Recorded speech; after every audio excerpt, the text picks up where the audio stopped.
¿Eh? ¿No pierdes la memoria? Eso habría que verlo.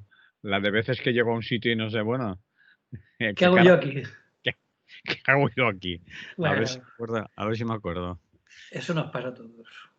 Pues vamos allá. Cuando quieras.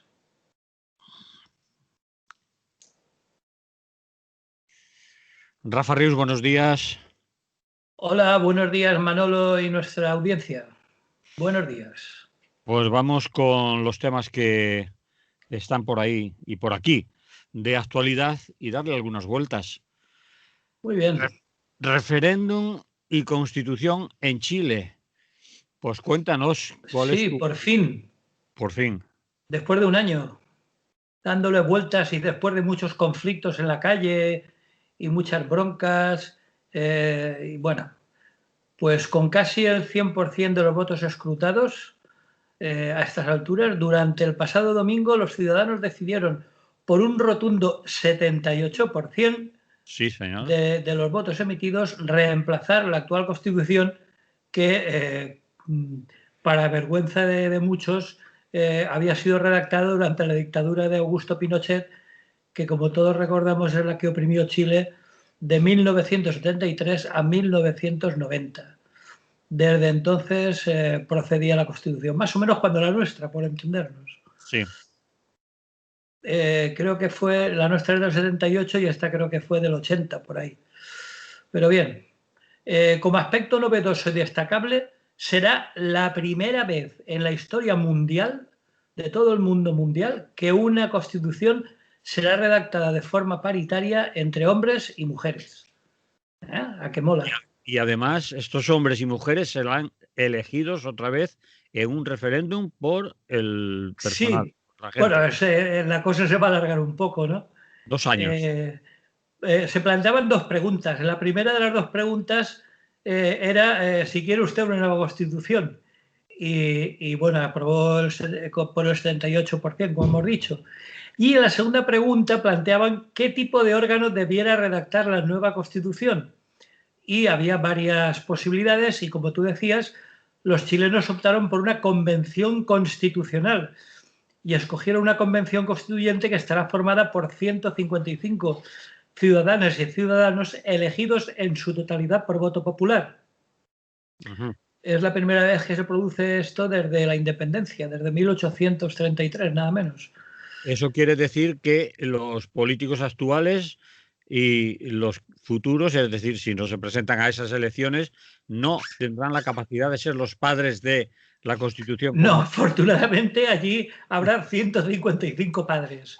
O Vale. sea que, Y además los elegirán los chilenos, quienes quieren. exactamente, que el latazo que nos han dado aquí con los padres de la Constitución se lo van a ahorrar. Sí. Pero bueno, está muy bien. De momento es bastante insólito, igual que lo de la paridad de hombres y mujeres, y Mm. por lo tanto, pues bueno, pues hay que felicitarse. Si te parece, como solemos hacer, podemos hacer un poco de historia a ver de dónde viene la cosa, ¿no? La Vale. cosa viene de lejos porque en 1970 Salvador Allende se convertía en el primer socialista electo del mundo. Digo electo porque sabemos que había otros regímenes socialistas, pero que habían llegado al poder de variadas formas, pero ninguna de ellas a través de unas elecciones, Mm. tanto en Europa como en Asia, etcétera. Y el primero que llegó era, digamos, su teoría, ¿no? Que a la revolución se podía llegar por medio de un proceso electoral y todo aquello. Luego vemos que era muy ingenuo al respecto, pero en fin, el intento fue loable. Eh, pero, claro, nada más empezar, pues como era socialista de los de verdad, pues intentó instaurar en Chile un modelo con medidas como la reforma agraria, la nacionalización de empresas privadas Ajá. y pasó un poco como en la Segunda República Española. Ellos les da igual que te llames socialista que te llames Pepe, pero como les toques el bolsillo, ya la has fastidiado. Entonces, y bueno, y no solo tocó el bolsillo a los chilenos, a los empresarios y capitalistas chilenos, sino también a potentes empresas transnacionales, sobre todo de Estados Unidos, sobre todo en el norte, la industria del cobre, que estaba toda en manos norteamericanas, Y bueno, pues eso de que empezara a nacionalizar empresas, a hacer la reforma agraria, pues claro, le costó el enfrentamiento con los grandes poderes industriales y financieros, tanto nacionales, como digo, como transnacionales. Y los procedentes de Estados Unidos, pues evidentemente no estaban solos, estaban ayudados por la intervención de la CIA y del Departamento de Estado, que a la sazón lo dirigía un viejo conocido por sus trapicheos y sus enredos, el señor Kissinger. Sí, señor. Bueno, pues como resultado de todo aquello y de todas las conspiraciones sabidas y por haber, compraron algunos militares, entre otros al general Augusto Pinochet, y como sabemos, el 11 de septiembre del 73 derrocó al gobierno Allende por medio de un golpe de Estado más que sangriento. Pues entonces, pues el producto de todas las presiones financieras externas, la economía estaba ya colapsada y la inflación andaba por los cielos, se rozaba ya el 500% de inflación. Ni que decir tiene que los economistas de Pinochet implementaron una fórmula económica diametralmente opuesta a la de Allende, claro. El país fue una especie de laboratorio del neoliberalismo en la región aquella, ¿no? En el cono sur. El encargado de ejecutar esta estrategia fue un grupo de graduados de la Universidad de Chicago, que luego sería famoso y sería conocido como los Chicago Boys. Un grupo, parecía un grupo de música, pero no. Era un grupo de buitres. Sí, Bueno, señor. pues así empezó la liberalización financiera, se relajó el control estatal de la economía y se llamó la inversión extranjera. La privatización, como en parte también sabemos en España que sucedió en tiempos de Felipe González, pues fue uno de los modelos uno de los pilares del modelo de Pinochet. Y todo esto quedó reflejado, como digo, en una constitución. Servicios básicos como la luz, el agua, pasaron a manos privadas, y también hubo una fuerte privatización en áreas como la educación y la salud. Porque nos hagamos una idea, la universidad más importante de Santiago se llamaba nada menos que la Universidad Católica, para que veamos por dónde iban los tiros. Bueno, en 1990, con el retorno de la democracia a Chile, el modelo neoliberal continuó y la Constitución que se había aprobado 10 años antes, en plena dictadura de Pinochet, pues continuó como si nada, 30 años más hasta el actual año. Hubo algunas reformas sociales, se introdujeron algunos seguros de salud, de desempleo, algunas mejoras en la educación pública. Esto fue poco a poco reduciendo la pobreza. Aún así, todo en el año 2000, el 30% de la población vivía con $5 al día. Y en cambio, en el 2017 ya solamente era el 6,4% de la población. Bueno, también se mejoraron indicadores como la mortalidad infantil, pero durante ese periodo continuaron las privatizaciones de otros servicios públicos, como por ejemplo las carreteras. Entonces, bueno, pues muchos chilenos que empezaron a pensar que Chile, más que un país, era una empresa privada, ¿no? Tal como estaban las cosas, como luego veremos. Así llegamos a la situación actual, en la cual hace un año aproximadamente el detonante fue el aumento del precio del metro, que fue lo que en principio motivó las protestas. Sí. Aunque lo que pasó con lo del billete del metro fue que destapó la caja de Pandora, porque como tenían ganas, porque había tantas injusticias de todo tipo, ¿no? Por ejemplo, por citar solo un caso, las pensiones, sin ir más lejos, ¿no? Las pensiones resulta que eran planes privados, obligatorios, y en los que lo pagaba todo el propio cotizante. La empresa no ponía ni un dólar, vamos. Entonces, pues estaba todo por el estilo, ¿no? Luego, por supuesto, las pensiones hoy en día siguen siendo de absoluta miseria, es decir, llegar a pues 300 y pico, $400, o sea que con eso, en un país donde los precios tampoco están tan bajos, pues la verdad es que los pensionistas lo están pasando bastante mal. Pero estamos en lo de siempre, porque mientras Chile es puesto como ejemplo en cuestiones macroeconómicas. Es decir, todos los indicadores macroeconómicos iban en ascenso y por eso era visto como modelo, ¿no?, de éxito de la economía capitalista, pero esas cifras macroeconómicas, como suele suceder, escondían lo que había estado ocurriendo debajo de esas élites económicas. Es decir, la microeconomía de las personas que estaba por los suelos, ¿no? Es decir, los chilenos se sentían totalmente dejados de lado por el Estado y lo que denunciaban durante todo este año de protestas eran los continuos abusos del sistema en un montón de campos. Esto es así tanto con el actual presidente Piñero como con la anterior Michelle Bachelet, muy socialista ella, pero que no hizo nada por cambiar. Prácticamente nada, sí.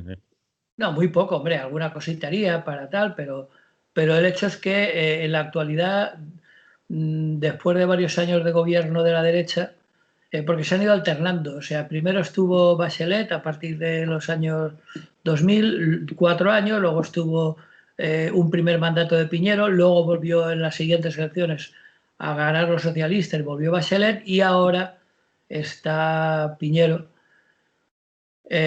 Y Bachelet, bueno, se ha ido, creo que anda por alguna institución internacional, por ahí. Por Naciones Unidas. Naciones Unidas o algún sitio de estos que se cobra bastante, se trabaja poco y no tienes que pasar los apuros que suele pasar un presidente de gobierno. Bueno, pues a pesar de que el gobierno dejó sin efecto el alza del pasaje de metro, que para que nos hagamos una idea valía más o menos lo que vale un billete de autobús aquí, 1 euro y pico al cambio. Claro, con los sueldos de allí, pues evidentemente era muchísimo más caro que lo que puede ser en España, que por otra parte tampoco es que sea barato. Sí. Bueno, luego continuaron las protestas, como digo, durante todo este último año. Las personas que seguían insistiendo en cosas muy graves, por ejemplo, la discriminación que había entre diferentes grupos de personas por su origen racial, por el color de su piel, por el lugar de procedencia, etcétera, ¿no?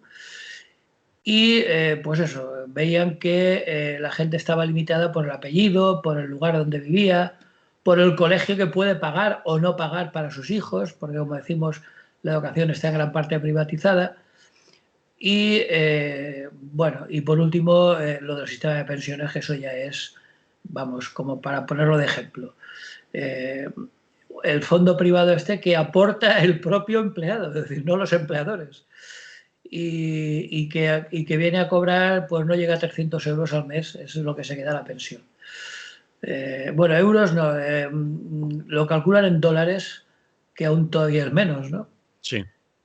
O sea que el salario medio, no mínimo, medio, en Chile es de unos 550 dólares al mes. Pues unos 500 euros para que nos hagamos una idea. Es decir, que lo que aquí es la ayuda esta, que nunca me acuerdo cómo se llama, la ayuda mínima vital, el ingreso mínimo. Ingreso mínimo vital, eso. Mm. Se me van los eufemismos de la cabeza. Bueno, pues ese ingreso mínimo vital es la media de salarios en Chile. Para que nos hagamos una idea, pues, de cómo está la cosa, teniendo en cuenta, como digo, que la vida no es que esté mucho más barata.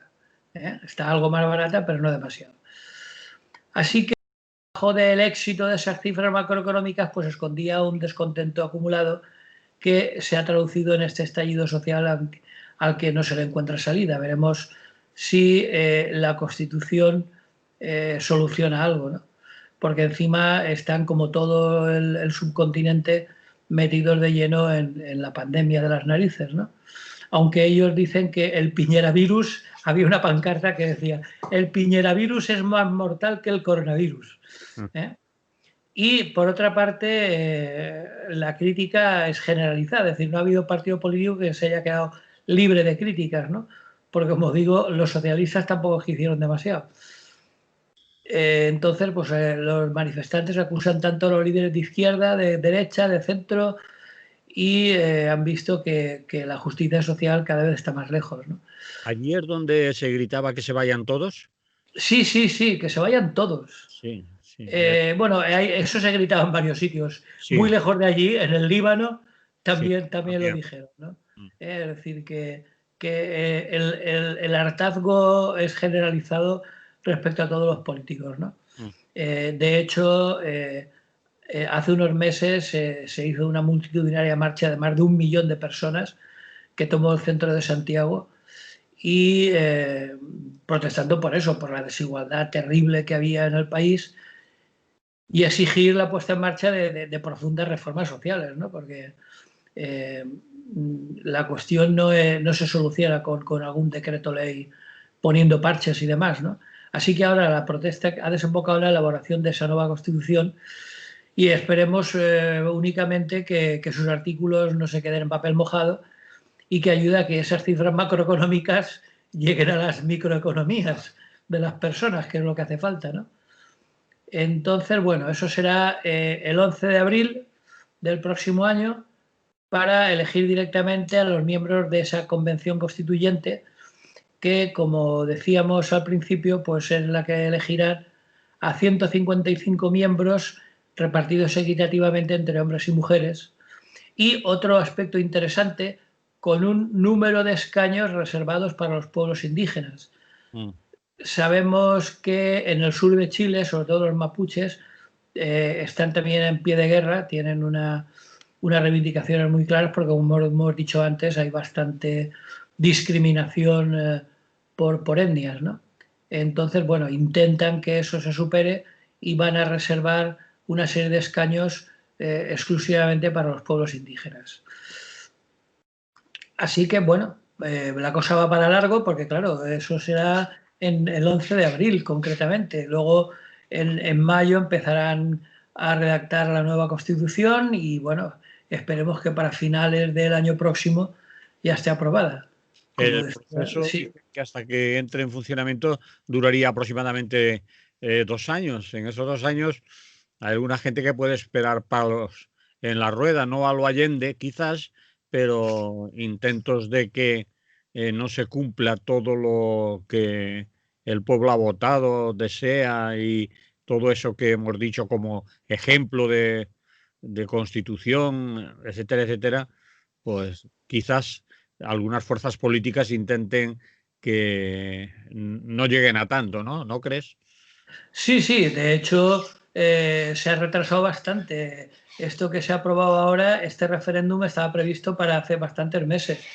Mm, Porque, como decíamos, llevamos un año de protestas y poco después ya se dijo que, incluso por parte del gobierno de Piñero, que la única solución es redactar una nueva constitución, a pesar de lo cual ha tardado casi un año en llevarse a cabo el referéndum y luego tardará un año más en ver la luz, sin descartar, como tú decías, que por el camino puede haber fuerzas ocultas de poder real que pongan palos en las ruedas y que solo sean palos y en las ruedas, que mm. no sean palos en las personas, que sería más grave. Muy bien. Bueno, pues eso es lo que había más o menos en Chile. ¿Se te ocurre alguna pregunta? No, no se me ocurre ninguna pregunta que no hayas contestado ya, ¿no?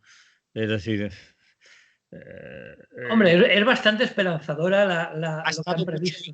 ha tenido mucha importancia, Rafa, desde mi punto de vista, la fuerza que ha habido en la calle.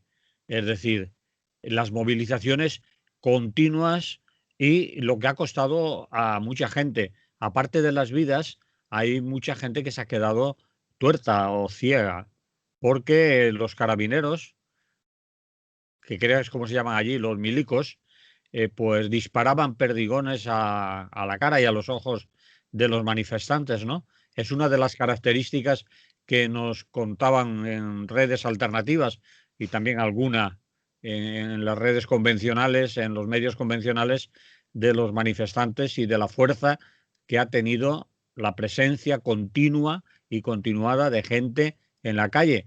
Y que algunos han dicho que esa presencia, esa movilización en la calle ha tenido el apoyo de gente que quizás no ha salido a la calle, pero que un 78% es mucho. Sí, sí, sí.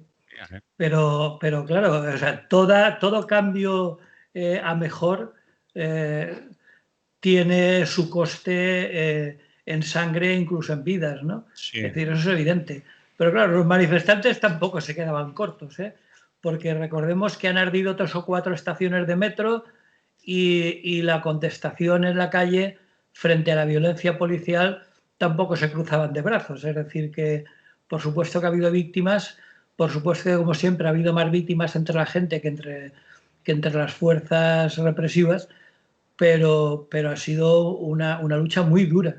Sí, Es decir, que estos aspectos positivos que comentábamos de la Constitución, de la paridad, de tener en cuenta a los pueblos indígenas, de elegir los padres de la Constitución de manera por unas elecciones populares, etcétera, eso ha costado mucho.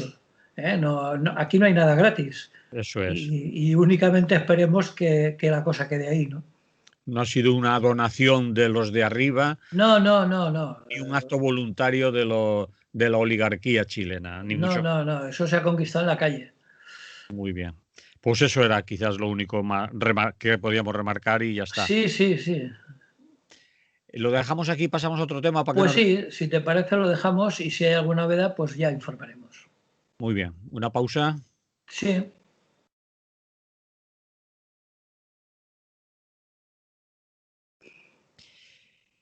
Nos vamos a las elecciones en Bolivia.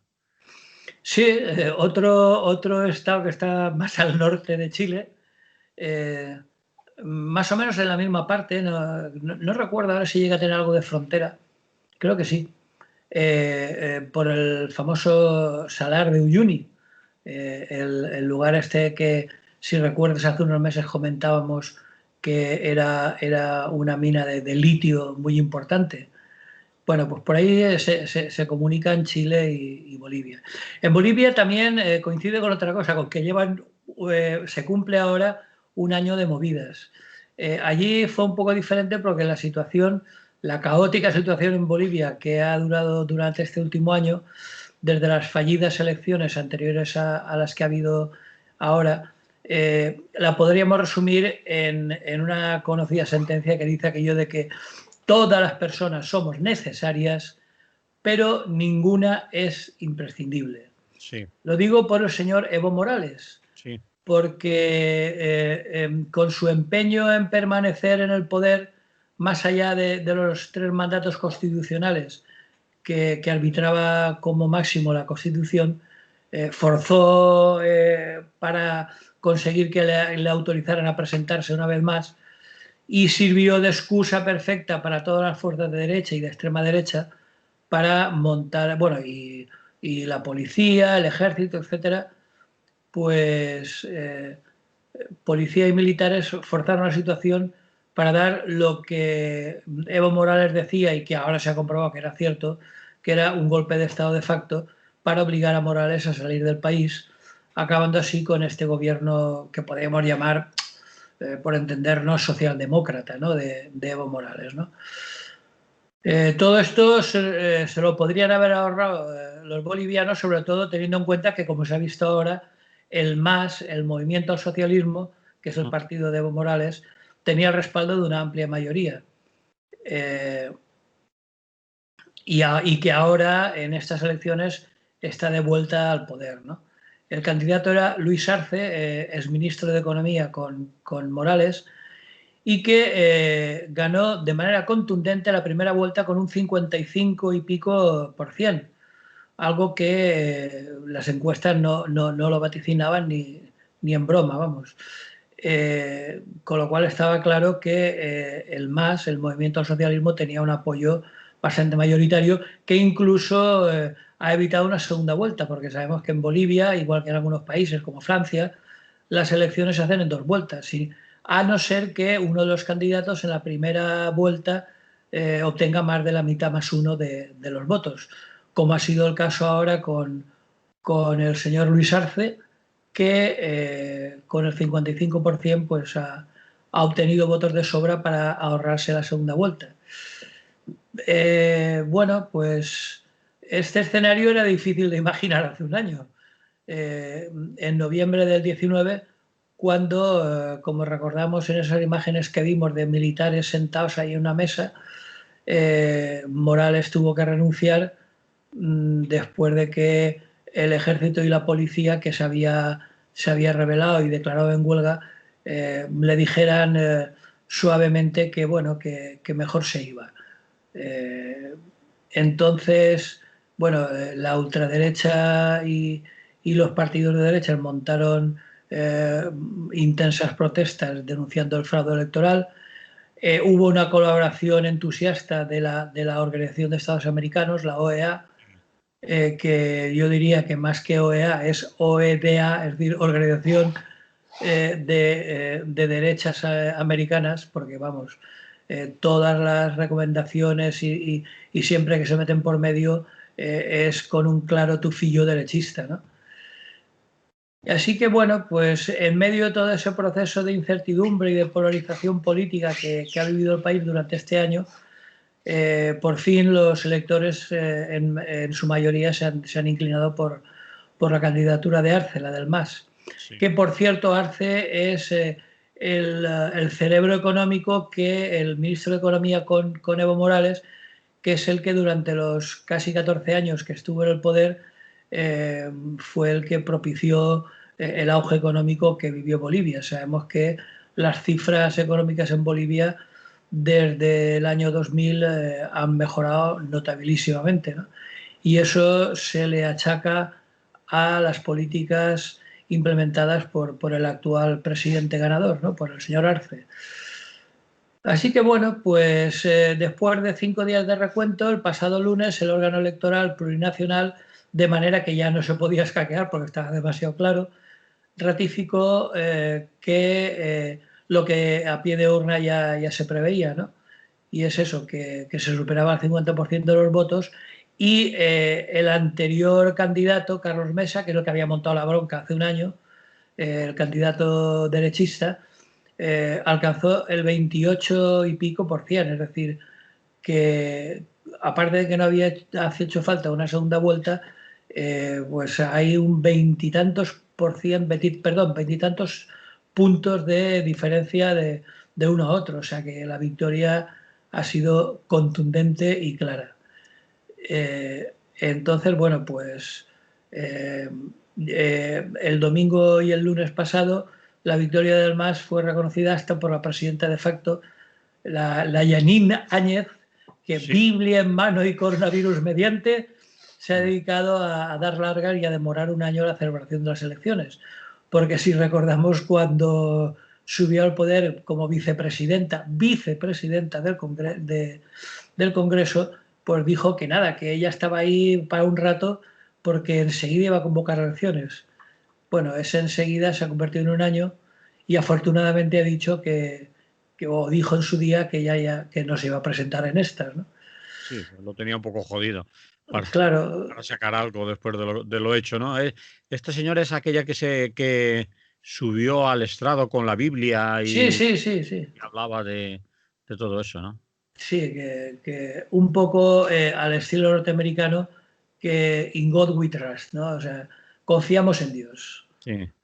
Pues bueno, pues ella con Dios por delante, pero como se ve que Dios no vota, pues se ve que no le ha servido de mucho y ni siquiera se ha presentado, aparte de que su jefe, digamos, aunque no era del mismo partido, pero era el señor Mesa, ¿no? Que ha obtenido menos del 30% de los votos y que ha tenido una derrota clarísima.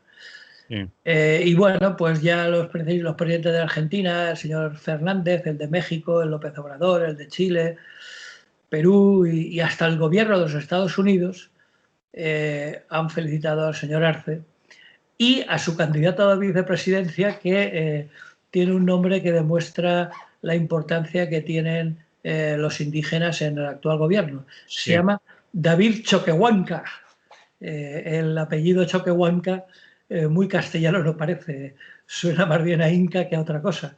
O sea que la importancia de los pueblos indígenas, como vemos, parece que va subiendo, independientemente de que en la zona interior de Bolivia, en la zona este, digamos, la más cercana a los Andes, la fuerza indígena, incluso sindical, pues es muy importante. Siempre ha Porque sido importante. Otra cosa es que no los tenían en cuenta, ¿eh? Los tenían ninguneados y como que el país era de los blanquitos o de los llegados. sí, o que en muchos casos ni siquiera votaban, ¿no? Sí. Porque los caciques blancos del lugar pues se las compondrían para que no llegaran ni a votar, ¿no? Mm.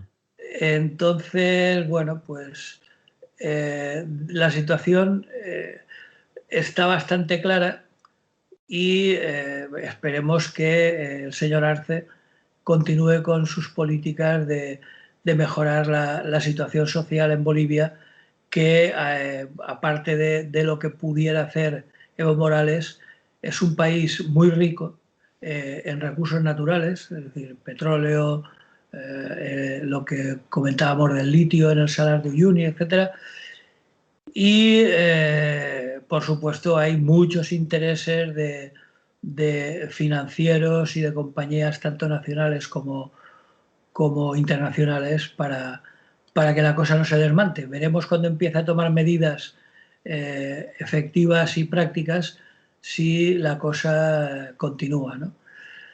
Bien, y bueno, y por último, el señor Morales, que por cierto ahora está, primero se fue a México y últimamente estaba en Buenos Aires, Argentina. y sí, de hecho la última reunión para preparar la candidatura se hizo en Buenos Aires, ¿no?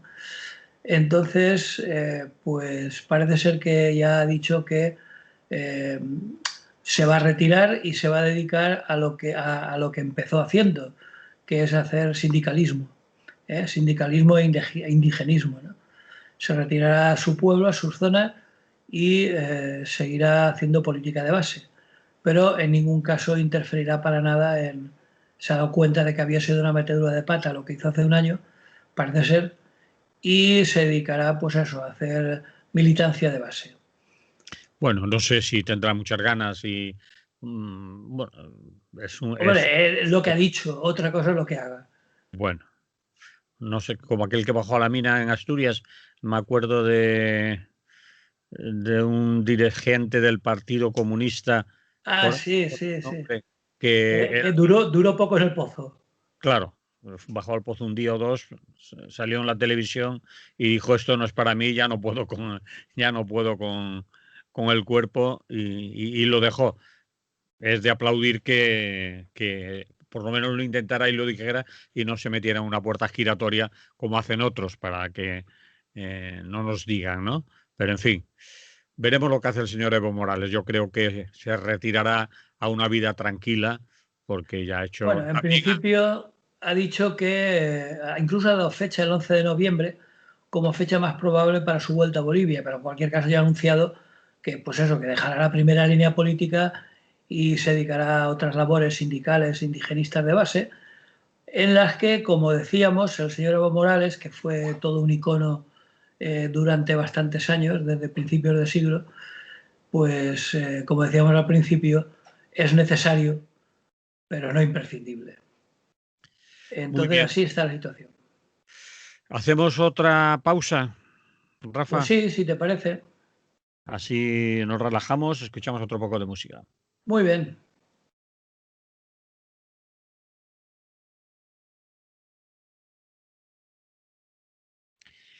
Y vamos con el último tema. Y ahora sí que nos venimos aquí a la patria, como le gusta decir tanto al señor vicepresidente segundo, al señor Iglesias, ¿no?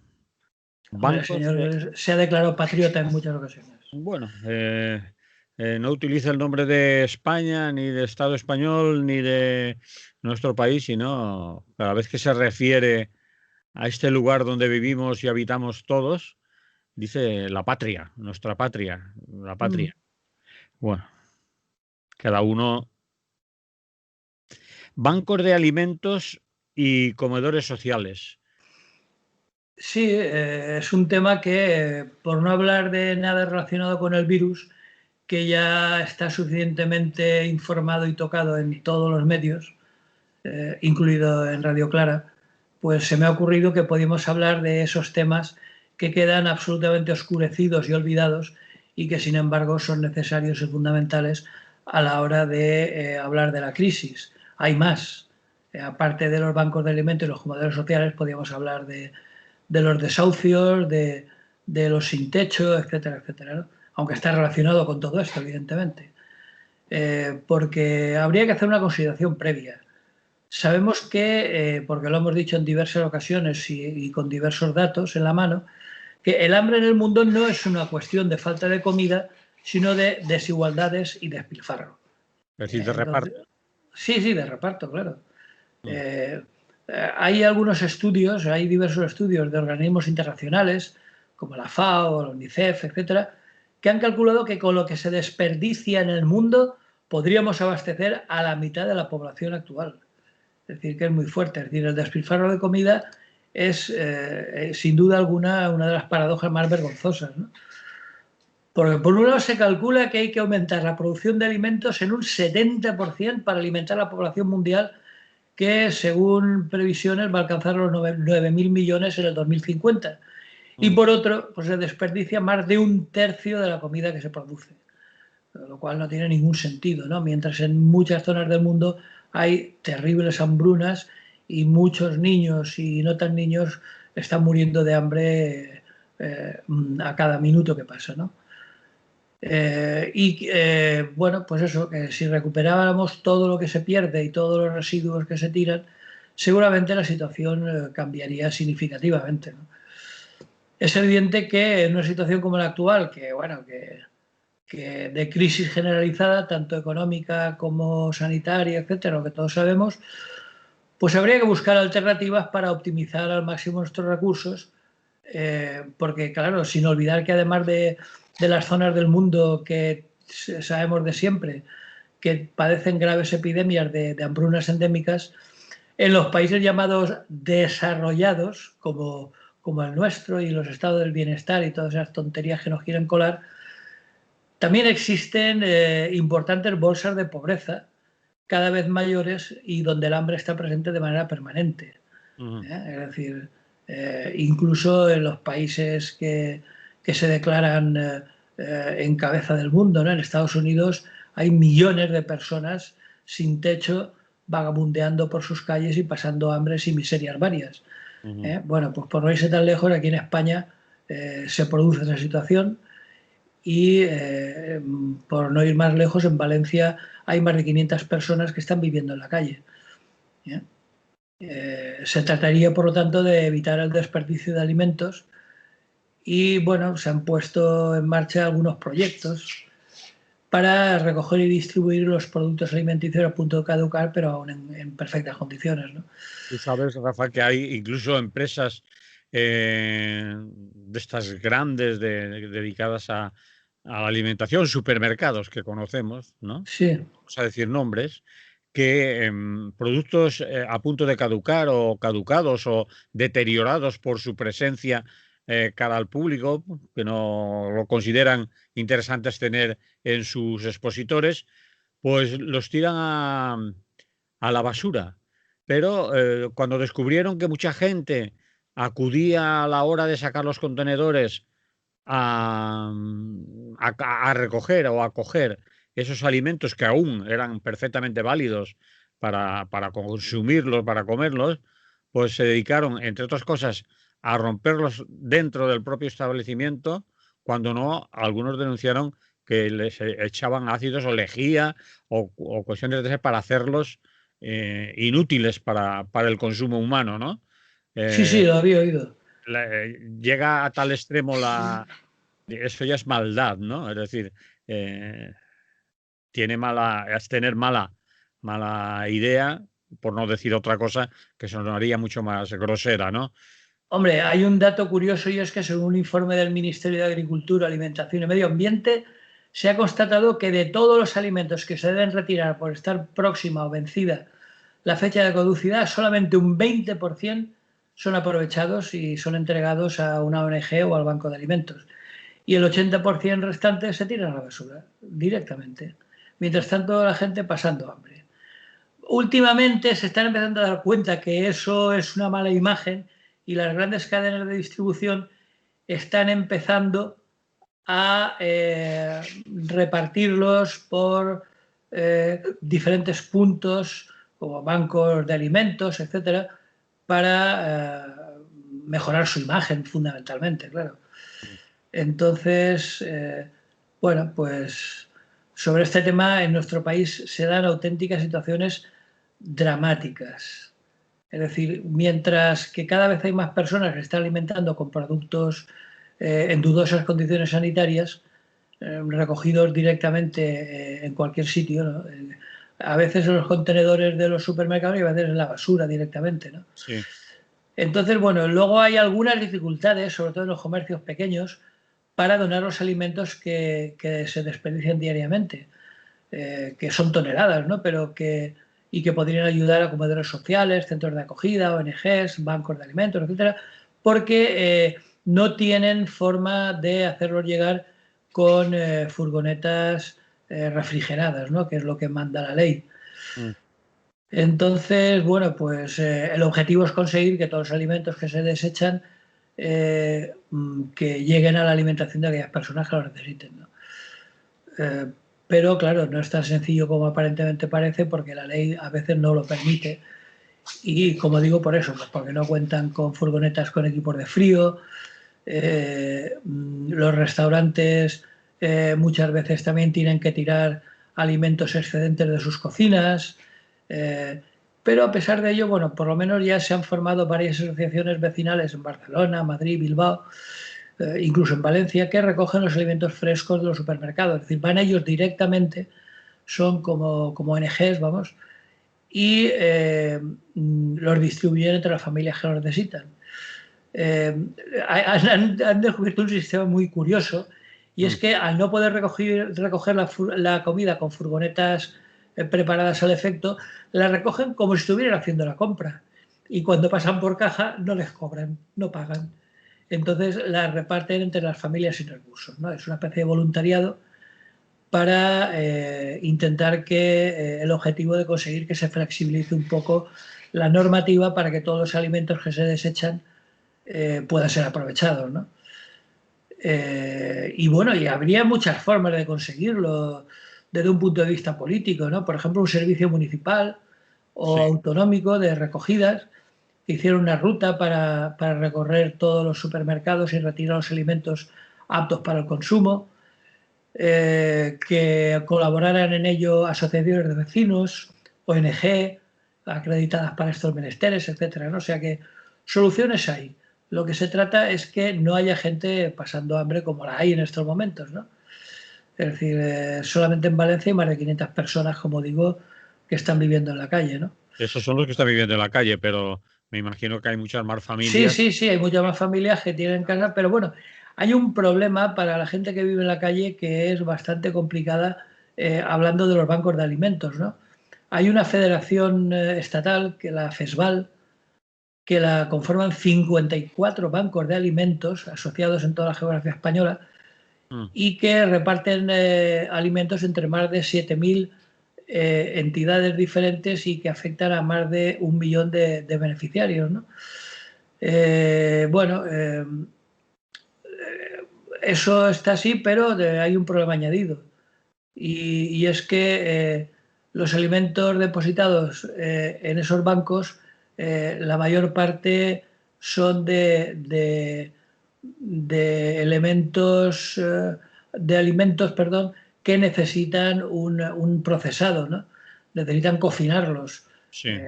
Por ejemplo, legumbres, yo qué sé, aceite, etcétera, ¿no? Y arroz.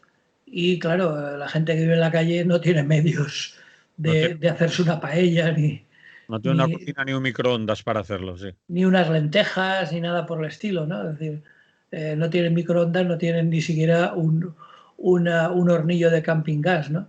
Entonces, bueno, pues ahora más que nunca, y sobre todo con el tema del virus, es cuando más se necesita ese tipo de situaciones, ¿no? Porque claro, con el cierre se está privando del servicio, porque también hay comedores sociales, como decía en el título de esto, aparte de los privados y de la iglesia y demás, hay comedores sociales públicos que, cosa curiosa, de momento en Valencia permanecen cerrados, según la Generalitat, por la pandemia. Bueno, eso es muy cuestionable porque se trata de establecimientos destinados a proporcionar alimentación a las personas que lo precisan. Hasta ahora funcionaban de forma gratuita o mediante una aportación de 2 euros por comida. ¿Qué pasa? Pues que como los comedores sociales de la Generalitat están cerrados, pues en los lugares en los que permanecen abiertos, como a la beneficencia y demás, pues se forman grandes colas a la entrada en las horas de la comida y cada vez tienen más dificultades para financiarse.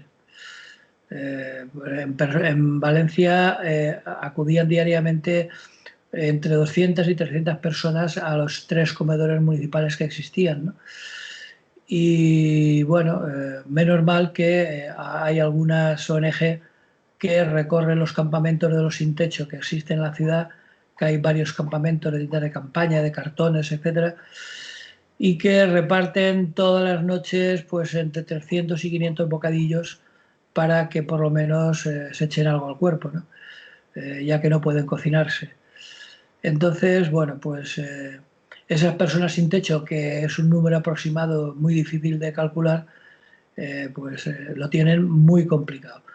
Porque ahora la genial idea de la Generalitat es derivarlos a un programa que existía ya para personas mayores que se llamaba Menjar a Casa, que llevaban a las personas mayores por un reducido precio una serie de tuppers con comida para solucionar la alimentación diaria a aquellas personas que permanecen en su casa y que ya no se pueden cocinar o no tienen medios para ello.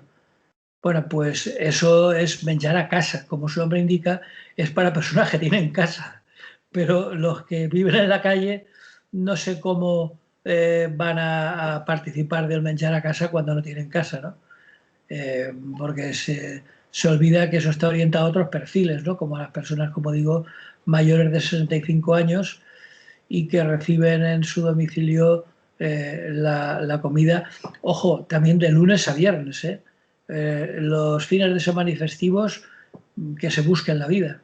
Bueno, entonces, claro, ¿qué pasa con ese programa de menjar a casa con las personas que carecen de casa? Pues bueno, ya ha habido muchas protestas, los usuarios de los comedores sociales han señalado que con medidas de seguridad frente a la famosa COVID-19, extremando la higiene, la distancia social, estableciendo turnos, pues hay soluciones para que se hubiera podido mantener el servicio de los comedores sociales en lugar de recurrir a lo más fácil, que es cerrarlos y optar por una alternativa que en comparación es mucho más deficiente y que incluso hay muchas personas a las que no puede llegar, ¿no? Sí. Entonces, Bien, bueno, no se así me están las ocurre, cosas. ¿eh? Dime. Que no se me ocurre nada más que añadir, entre otras cosas también porque se nos está acabando el tiempo y no podemos darle mucha más. Pues Añade tú lo que creas más no, conveniente. la conclusión es la que podíamos imaginarnos, ¿no? Porque en todo caso parece un disparate que se mantenga esta situación que resulta absurda y que, como de costumbre, como decíamos en el caso de Chile, no, no suele contemplar la macroeconomía. Y la macroeconomía está a otras cosas mucho más elevadas y que esos alimentos que se tiran y esa gente pasando hambre, pues a la macroeconomía no le dice nada, ¿no? Eso es peccata minuta, que dice aquel. De cualquier forma, la solución es otra que, bueno, que una justicia social adecuada, claro. Porque tal como están las cosas, si seguimos con la misma actitud, no parece que vaya a tener solución a corto plazo. Es decir, un cambio drástico en la situación actual que evite esas situaciones de contraste entre hambre y despilfarro, pues que por fin dejen de darse, porque claro, estamos hablando todo el rato de asistencialismo.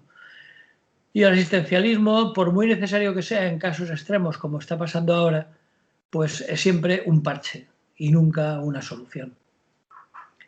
Esa sería la conclusión. Pues con esa conclusión lo vamos a dejar, ¿te parece? Me parece muy bien. Pues nos oímos la semana que viene. Si no ha pasado nada y seguimos por aquí, Hombre, pues seguirá pasando lo mismo que llevamos casi un año soportando. Pues si lo que nos queda dicen. Ya, pero bueno, el hecho es que aquí estamos. Bueno, pues mientras estemos, daremos la paliza que dicen algunos, ¿no? Exactamente. Muy bien, Rafa. Pues que vaya bien, que haya salud. Muy bien. Igualmente, un abrazo. Ale. Fuera de la radio ya, Rafa. Muy bien, pero no del vídeo. No del vidrio aún. Espera, si Ah, no digas ninguna inconveniencia si no quieres. muy bien. Ahora, Procuraré. si quieres decirla, puedes decirla. O conveniencia. No, no están los tiempos para decir muchas conveniencias. Más Va- bien para decir exabruptos, insultos, improperios varios. Porque tal como está el tema, la cosa, como tú decías, va para largo. Hoy se ha sustituido, bueno, ayer se sustituyó la presentación del libro de Enric Llopis, que teníais programado en No, el. hoy. Que Hoy viernes teníamos previsto en el Ateneo al teníais Margen. para hoy viernes. Hoy bien, bueno, sí, hoy viernes. Sí, Y bueno, para hacerlo para 6 personas nos pareció que era un poco sí, quedarse corto, porque el compañero Enrique Llopis es muy comprensivo, eh, muy amable y muy entregado a la causa, pero claro, si no se puede, no se puede. Y entonces, bueno, pues lo dejaremos para más adelante. pero se ha hecho a través de la radio. Han estado ahí Enric Llopis, ha estado el compañero de Ruzafa Radio, que lo iba a hacer como Sí, Rafael, sí. Rafael, y han estado presentando el libro con tal cual si fuera en. Claro, Sí. online, on radio. Ahora todo es a través de. Sí.